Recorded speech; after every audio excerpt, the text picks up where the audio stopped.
जी sir. Gita अध्ययन के इस सेशन में आप सभी का स्वागत, जहां हम हर रविवार राणा सर के साथ मेडिटेशन करने के लिए एकत्रित होते हैं।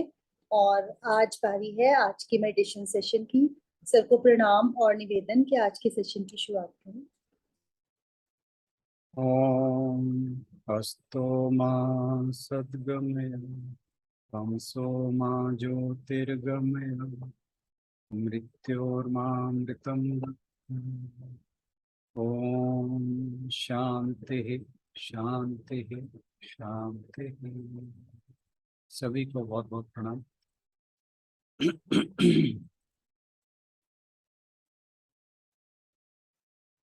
आज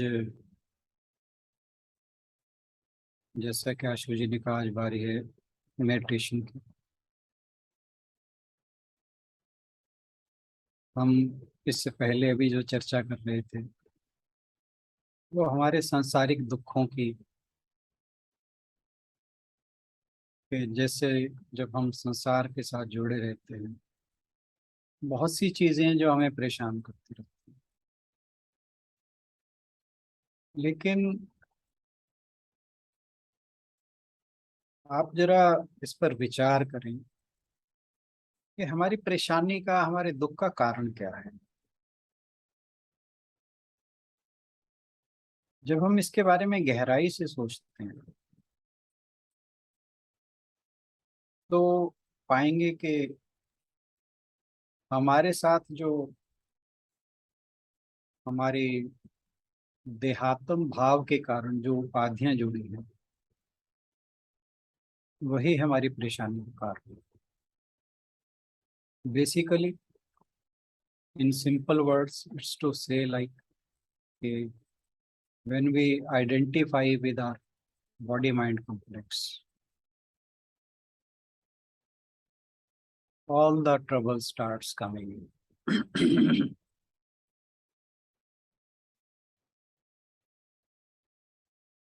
इसको आप इस तरह से महसूस कर सकते हैं कि जब आप गहरी नींद में होते हैं, जैसे हम डीप स्लीप स्टेट कहते हैं,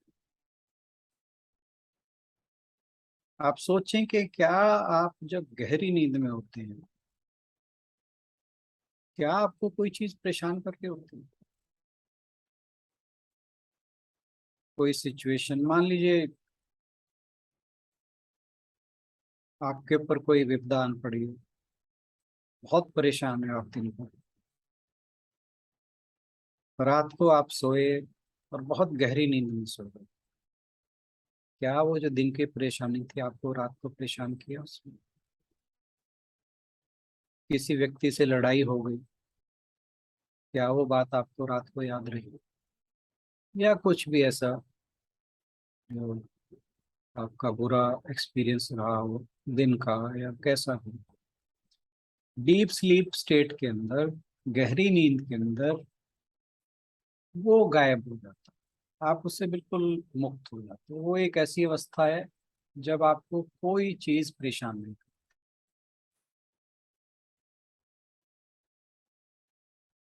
अब ऐसा तो नहीं है कि हम हमेशा ही डीप स्लीप स्टेट में रह जाएं, क्योंकि संसारिक व्यवहार में हमें जागना तो होता ही है।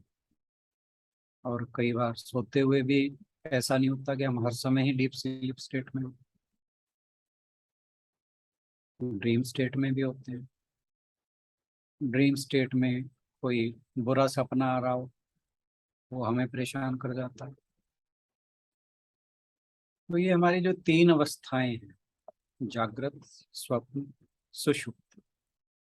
केवल सुषुप्ति ऐसी अवस्था है जब हम सभी परेशानियों से मुक्त होते हैं। अब इसके ऊपर अगर विचार करें ऐसा क्यों होता है।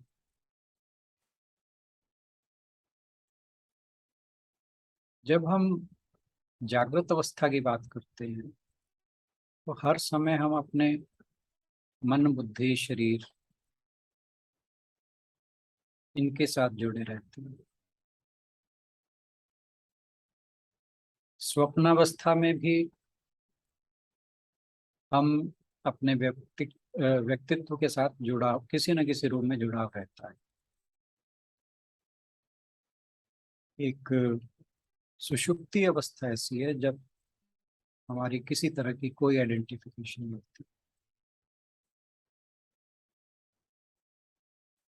लेकिन जो सुषुप्ति की अवस्था है वो इग्नोरेंस की अवस्था है,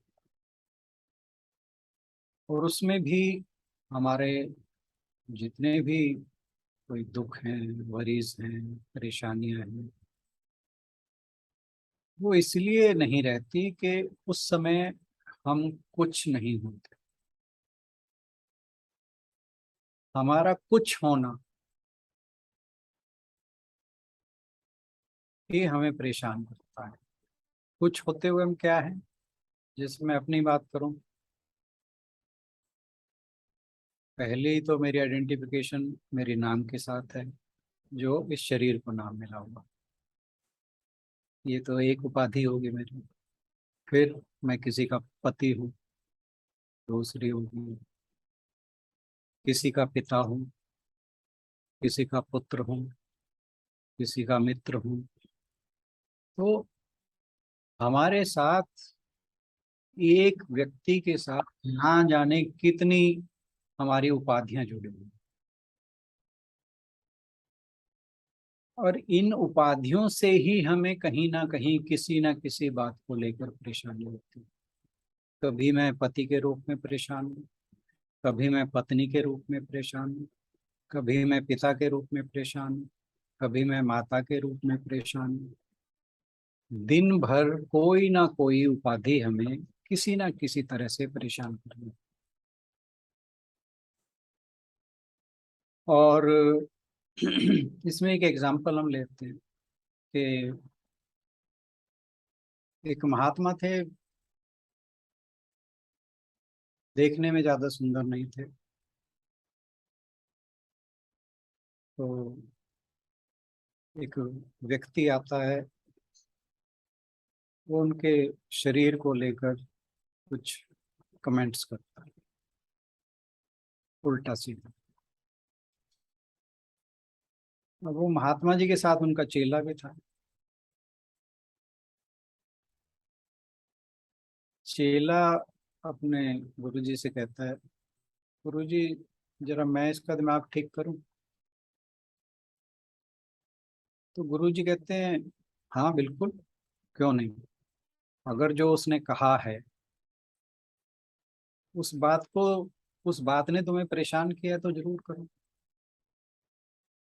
रही बात मेरी, भाई मेरी शक्ल के बारे में तो मैं खुद ही कहता हूँ कि मैं देखने में बहुत अच्छा नहीं हूँ,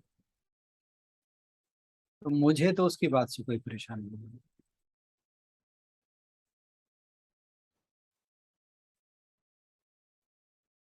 है। ऐसी एक बार रमन महर्षि की बात मैंने कहीं पढ़ी थी कि एक व्यक्ति आकर उन्हें अखबार का टुकड़ा पकड़ाता है, कहते हैं कि भगवान ये पढ़िए। तो वो जोर जोर से पढ़ना शुरू कर देते हैं। तो उसमें लिखा था, ये रमन ऐसा है, रमन ऐसा है, रमन ऐसा है, मतलब बुराइयां लिखी। तो वो जोर जोर से पढ़ रहे हैं। वो व्यक्ति कहता है, महाराज ये आपके लिए लिखा है। कह रहे नहीं, मेरे लिए नहीं लिखा, ये तो किसी रमन नाम के व्यक्ति के लिए लिखा। ऐसी एक और बात है, एक गुरुकुल की बात है। वहां पर एक गुरु जी के पास एक चेला भागा हुआ है। वो आके कहने लगा, गुरु जी फलां व्यक्ति ना आपके बारे में कुछ कह रहा था, आपको बताऊं। कह रहे हाँ, वो जो कह रहा था बिल्कुल सही कह रहा। कह रहे नहीं, सुन तो लो क्या कह रहा था। नहीं, कह रहे मुझे पता, वो जो कह रहा था सब सही कह रहा।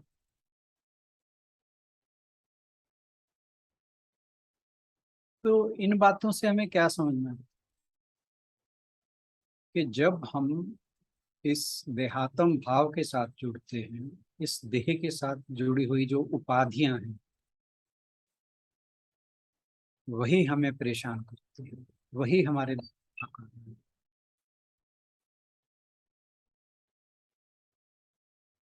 तो इसका मतलब ये हुआ कि अगर हमें दुखों से निवृत्ति पानी है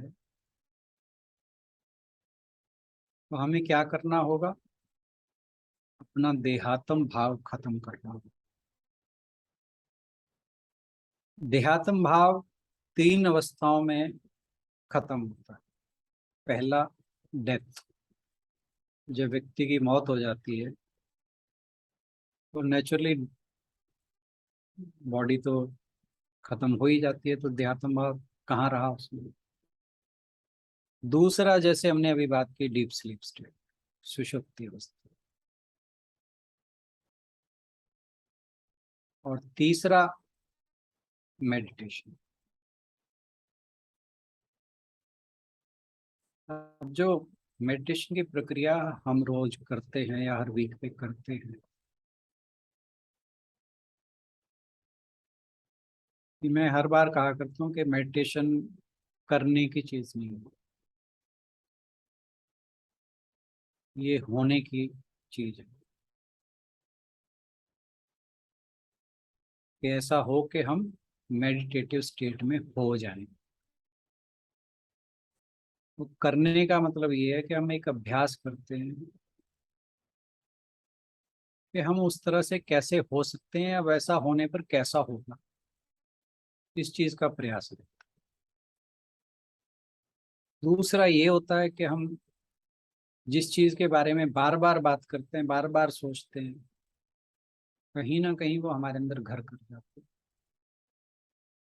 तो इसलिए मेडिटेशन का अभ्यास करने से कई बार कुछ व्यक्तियों के साथ ऐसा हो सकता है कि वो स्टेज एकदम से आ जाए कि हम मेडिटेटिव हो जाएं।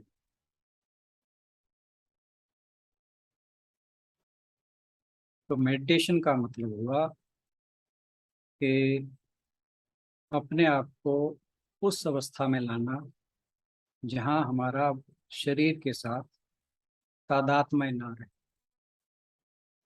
उसकी जो शरीर के साथ हमारे उपाधियां जुड़ी जुड़ी हुई हैं वो मेरे साथ ना रहे, और मैं जो मेरा रियल सेल्फ है उसके साथ उसको पहचानूं। जो मेरे शरीर के साथ जुड़ी हुई लिमिटेशंस हैं उनसे मुक्त हो जाऊं।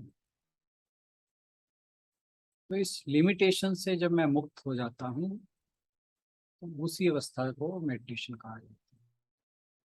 तो ये कोई प्रक्रिया नहीं है, ये सबसे पहले ये समझना चाहिए। It is a state of being रहता है,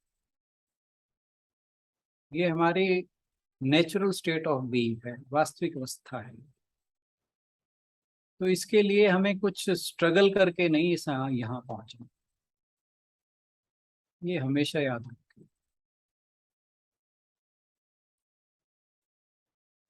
तो मेडिटेशन में हमारा जो उद्देश्य है वो है इस देहात्म भाव के साथ हमारा जुड़ाव खत्म हो।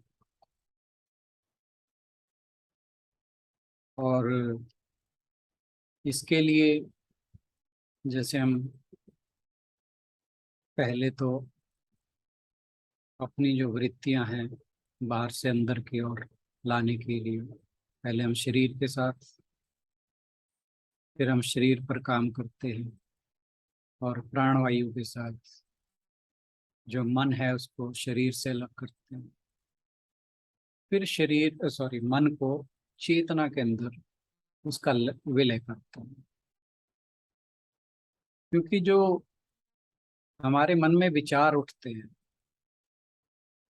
वो सारे के सारे हमारे देहात्म भाव के साथ, जैसे ही हम देहात्म भाव से मुक्त होते हैं विचार अपने आप बंद हो जाते हैं। तो जब हम धीरे धीरे अपने जो विचार हैं उनको परिष्कृत कर लें, प्योर कर लें, तो फिर नेचुरली हमारे मन में एक प्रश्न उठेगा कि अगर मैं ये देह नहीं हूं तो फिर क्या हूं? तो पहली जो बाधा है हमारी मेडिटेशन की वो है देह। तो जब हम एक बार देह से हटे तो फिर आते हैं हम कि हम आत्मा हैं। वास्तव में हम आत्मा भी नहीं है, ये भी ध्यान रखने वाली बात।